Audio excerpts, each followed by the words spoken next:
Hi കുട്ടികളെ, 2024 ജില്ലാ തലത്തിൽ നടന്ന സ്വദേശ് ക്വിസ് UP വിഭാഗത്തിൻ്റെ ചോദ്യപേപ്പറാണിത്. അപ്പോൾ നമുക്ക് നേരെ വീഡിയോയിലോട്ട് പോവാം. ഒന്നാമത്തെ ചോദ്യം: അപ്രത്യക്ഷമായിക്കൊണ്ടിരിക്കുന്ന ഭൂതകാലത്തിൻ്റെ ഏകാഗിയായ പ്രതീകം, ഒപ്പം പിറവിയെടുക്കാൻ വെമ്പുന്ന പുതിയ ലോകത്തിൻ്റെ പ്രവാചകൻ, നാളത്തെ മനുഷ്യൻ്റെ മനസാക്ഷിയാണ് അദ്ദേഹം. മഹാത്മാഗാന്ധിയെക്കുറിച്ച് ഇങ്ങനെ പറഞ്ഞ പ്രശസ്തനായ ഇന്ത്യൻ രാഷ്ട്രപതി ആരാണ്? ആലോചിച്ച് നോക്കൂ കൂട്ടുകാരെ. ഉത്തരം ഡോക്ടർ S. രാധാകൃഷ്ണൻ. അടുത്ത ചോദ്യം: ഉപ്പ് പെട്ടെന്ന് നിഗൂഢമായ ഒരു വാക്കായി മാറി. ശക്തിയുടെ വാക്ക്. ഇത് ആരുടെ വാക്കുകളാണ്? ഉപ്പ് എന്നത് നിഗൂഢമായ ഒരു വാക്കായി മാറി. ശക്തിയുടെ വാക്ക്. ഇത് ആരുടെ വാക്കുകളാണ്? ഉത്തരം ജവഹർലാൽ നെഹ്റു. അടുത്ത ചോദ്യം: സത്യശോധക് സമാജ് എന്ന സംഘടനയ്ക്ക് രൂപം നൽകിയത് ആരാണ്? സത്യശോധക് സമാജ് എന്ന സംഘടനയ്ക്ക് രൂപം നൽകിയത് ആരാണ്? ഉത്തരം ആരാണ്? ആലോചിച്ച് നോക്കൂ. ഉത്തരം ജ്യോതിറാവു ഫുലെ. അടുത്ത ചോദ്യം: ഒളിമ്പിക്സിൽ മെഡൽ നേടിയ ആദ്യ ഇന്ത്യൻ വനിതാ കായിക താരം ആരാണ്? ഒളിമ്പിക്സിൽ മെഡൽ നേടിയ ആദ്യ ഇന്ത്യൻ വനിതാ കായിക താരം ആരാണ്? ഒന്നാലോചിച്ച് നോക്കൂ. ഒളിമ്പിക്സിൽ മെഡൽ നേടിയ ആദ്യ ഇന്ത്യൻ വനിതാ കായിക താരം ആരാണ്? ഉത്തരം ചിത്രം കണ്ടില്ലേ? ഇപ്പോഴേ ഓർമ്മ വരുന്നുണ്ടോ? കർണം മല്ലേശ്വരി. അടുത്ത ചോദ്യമാണ്: വിനോബ ഭാവെയുടെ യഥാർത്ഥ പേര് എന്താണ്? ആചാര്യ വിനോബ ഭാവെയുടെ യഥാർത്ഥ പേര് എന്താണ്? ആലോചിച്ച് നോക്കൂ. വിനോബ ഭാവെയുടെ യഥാർത്ഥ പേരെന്താണ്? വിനായക് നരഹരി ഭാവെ. വിനായക് നരഹരി ഭാവെ. അടുത്ത ചോദ്യം: അജയ്യതയുടെ പ്രതീകം എന്ന ഭാഗം സ്വാതന്ത്ര്യ സമര പോരാട്ടത്തെക്കുറിച്ച് പ്രതിപാദിക്കുന്ന പ്രസിദ്ധമായ ഒരു മലയാളം കൃതിയിലേതാണ്? ഏതാണ് ഈ കൃതി? അജയ്യതയുടെ പ്രതീകം എന്ന ഭാഗം സ്വാതന്ത്ര്യ സമര പോരാട്ടത്തെക്കുറിച്ച് പ്രതിപാദിക്കുന്ന പ്രസിദ്ധമായ ഒരു മലയാളം കൃതിയിലേതാണ്? ഏതാണ് ആ കൃതി? നിങ്ങൾക്ക് ചോദ്യം ടീച്ചറുടെ ഒപ്പം വായിച്ചിട്ടില്ലെങ്കിൽ പോസ് ചെയ്ത് വായിക്കാം കേട്ടോ. ഉത്തരം എന്താണ്? നാം ചങ്ങല പൊട്ടിച്ച കഥ. അപ്പോൾ നാം ചങ്ങല പൊട്ടിച്ച കഥ എന്ന കൃതിയിലാണ് ഏതുള്ളത്? അജയ്യതയുടെ പ്രതീകം എന്ന സ്വാതന്ത്ര്യ സമര പോരാട്ടത്തെക്കുറിച്ച് പ്രതിപാദിക്കുന്ന പ്രസിദ്ധമായ ഭാഗമുള്ളത് കേട്ടോ. അടുത്ത ചോദ്യം എന്താണ്? സ്വാതന്ത്ര്യ സമരത്തിൻ്റെ ചിത്രമൊക്കെ ഉണ്ടാവില്ല. അടുത്ത ചോദ്യം, ഏഴാമത്തെ ചോദ്യമാണ്: നമ്മുടെ ദേശീയ ഗാനമായ ജനഗണമനയുടെ ഇംഗ്ലീഷ് പരിഭാഷയുടെ പേരെന്താണ്? ദേശീയ ഗാനമായ ജനഗണമനയുടെ ഇംഗ്ലീഷ് പരിഭാഷയുടെ പേരെന്താണ്?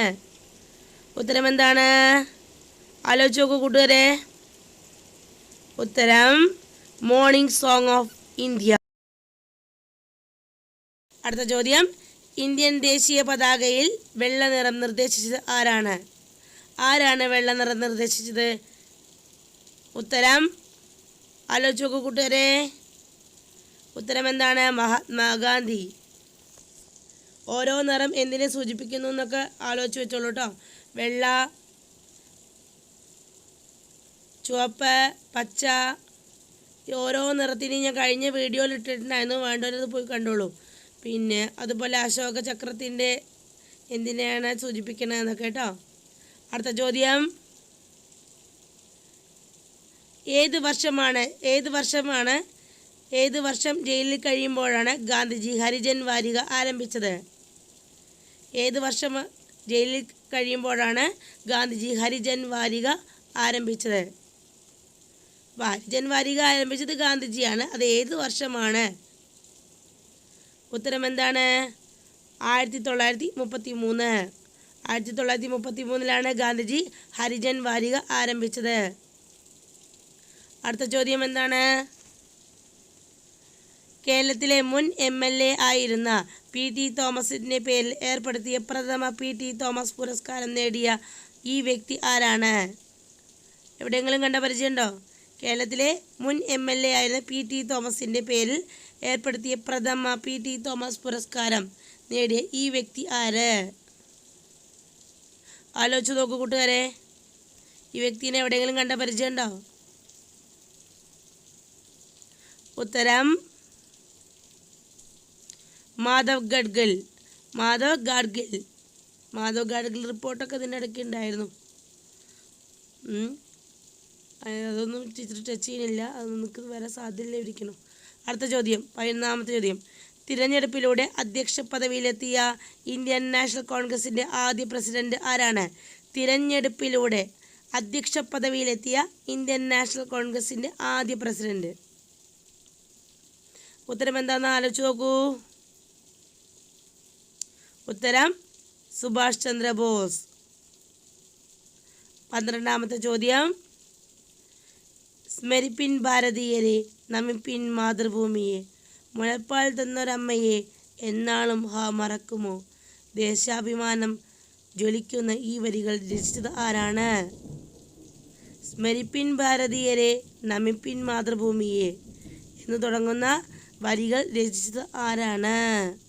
ആലോചിച്ച് നോക്കൂ. ഉത്തരം വിദ്വാൻ P. കേളുനായർ. ഇതേപോലെ ചോദിക്കാൻ സാധ്യതയുള്ള ഒരു വരി ടീച്ചർ പറഞ്ഞു തരട്ടെ. ഭാരതം എന്ന പേര് കേട്ടാൽ അഭിമാനപൂരിതമാകണം അന്തരംഗം. അത് ആരാ രചിച്ചതെന്ന് കമൻറ്റ് ബോക്സിൽ അറിയാവുന്ന കൂട്ടുകാർ ഒന്ന് കമൻറ്റ് ചെയ്യൂ കേട്ടോ.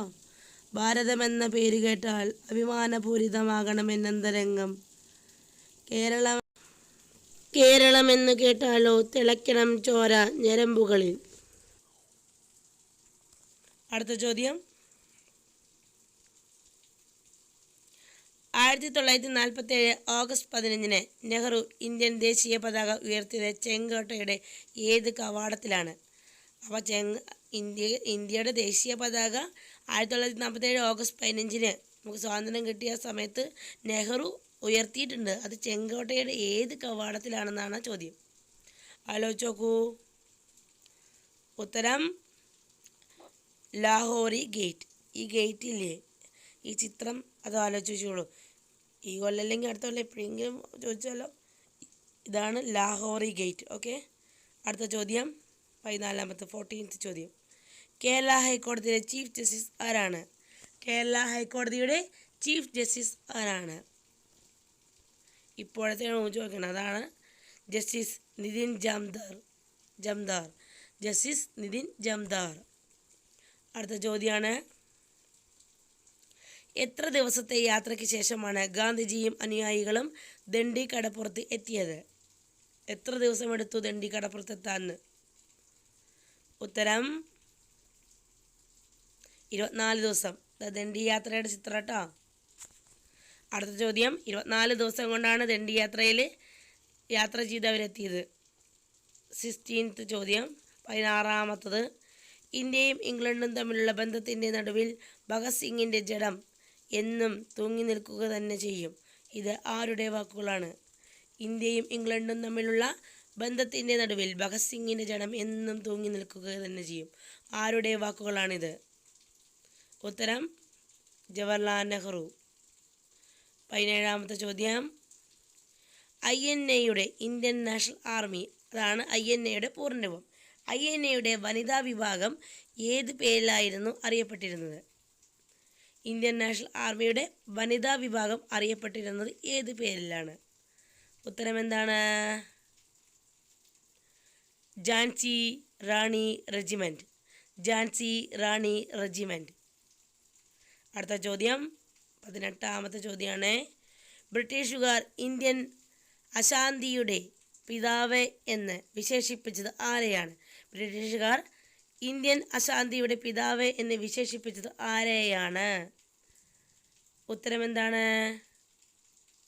ബാലഗംഗാധർ തിലക്. ഇന്ത്യൻ അശാന്തിയുടെ പിതാവ്. ഇന്ത്യൻ അശാന്തിയുടെ പിതാവ് ബാലഗംഗാധർ തിലക്.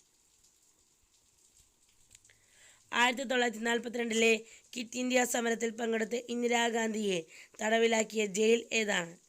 1942 ക്വിറ്റ് ഇന്ത്യ സമരത്തിൽ പങ്കെടുത്ത് ഇന്ദിരാഗാന്ധിയെ തടവിലാക്കിയ ജയിൽ ഏതാണ്? ഇതാ ജയിലൊക്കെ കാണിക്കാണ്ട്. ഏതാ ജയില്? നൈനി ജയിൽ, അലഹാബാദ് ജയിൽ. അലഹാബാദ് ജയിലെന്നും നൈനി ജയിൽ എന്നൊക്കെ അറിയപ്പെടുന്ന ജയിൽ കേട്ടോ. അടുത്ത ചോദ്യം 20ാമത്തെ ചോദ്യമാണ്. സ്വതന്ത്ര ഇന്ത്യയിലെ ആദ്യത്തെ വനിതാ രാഷ്ട്രപതി ആര്? സ്വതന്ത്ര ഇന്ത്യയിലെ ആദ്യത്തെ വനിതാ രാഷ്ട്രപതി ആരാണ്? ഉത്തരം എന്താണ്? പ്രതിഭ പട്ടേൽ. അടുത്ത ചോദ്യം ടൈ ബ്രേക്കറാണ്. തമിഴ്നാട്ടിലൂടെ മാത്രം പ്രവേശിക്കാൻ കഴിയുന്ന കേരളത്തിലെ വന്യജീവി സങ്കേതം ഏതാണ്? തമിഴ്നാട്ടിലൂടെ മാത്രം പ്രവേശിക്കാൻ കഴിയുന്ന വന്യജീവി സങ്കേതം പറമ്പിക്കുളം. നമ്മുടെ കേരളത്തിലാണെങ്കിൽ കൂടി തമിഴ്നാട്ടിലൂടെയാണ് ഇതിലേക്കുള്ള കവാടമുള്ളൂ. അടുത്ത ചോദ്യം, ഗാന്ധിജിയുടെ ഇടപെടലിലൂടെ വധശിക്ഷയിൽ നിന്ന് രക്ഷപ്പെട്ട കേരളീയൻ ആരാണ്? ഇത് ഞാൻ 2-3 വീഡിയോയിൽ എഴുതിയിട്ടുണ്ടെന്ന് ഈ ചോദ്യം കേട്ടോ. ഗാന്ധിജിയുടെ ഇടപെടലിലൂടെ വധശിക്ഷയിൽ നിന്ന് രക്ഷപ്പെട്ട കേരളീയൻ. ഉത്തരം KPR ഗോപാലൻ. അടുത്ത ചോദ്യം എന്താണ്? അറബിക്കടലുമായി എത്ര രാജ്യങ്ങൾ അതിർത്തി പങ്കിടുന്നു? അറബിക്കടലുമായി പങ്കിടുന്ന രാജ്യങ്ങളുടെ എണ്ണം, അതിർത്തി പങ്കിടുന്ന രാജ്യങ്ങളുടെ എണ്ണം 6. അടുത്ത ചോദ്യം എന്താണ്? 4ാമത്തെ ചോദ്യം. ഇന്ത്യയുടെ ദേശീയ മുദ്രാവാക്യം ഏത്? ഇന്ത്യയുടെ ദേശീയ മുദ്രാവാക്യം. ഇന്ത്യയുടെ ദേശീയ മുദ്രാവാക്യം എന്താണ്? അതെ, സത്യമേവ ജയതേ. Truth alone will win. സത്യമേവ ജയതേ. 5ാമത്തെ ചോദ്യമാണ് ടൈ ബ്രേക്കറിൽ. കേരളത്തിൽ നിന്നും ലോകസഭ അംഗമായ ആദ്യ മലയാളി വനിത. കേരളത്തിൽ നിന്നും ലോകസഭ അംഗമായ ആദ്യ മലയാളി വനിത ആരാണ്? ഉത്തരം എന്താണ്? ആനി മസ്ക്രീൻ. അപ്പോൾ ഇതാണ് നമ്മുടെ 2024 ജില്ലാ തലത്തിൽ ചോദിച്ച ചോദ്യങ്ങൾ. നിങ്ങൾ പഠിച്ച ഇതൊക്കെ വെച്ചിട്ട് ടെൻഷനൊന്നും ഇല്ലാതെ അറ്റൻഡ് ചെയ്ത് വരിക. നല്ല മാർക്ക് സ്കോർ ചെയ്യാൻ പറ്റുമോ നോക്കുക. ഓക്കെ, ശരി. അപ്പോൾ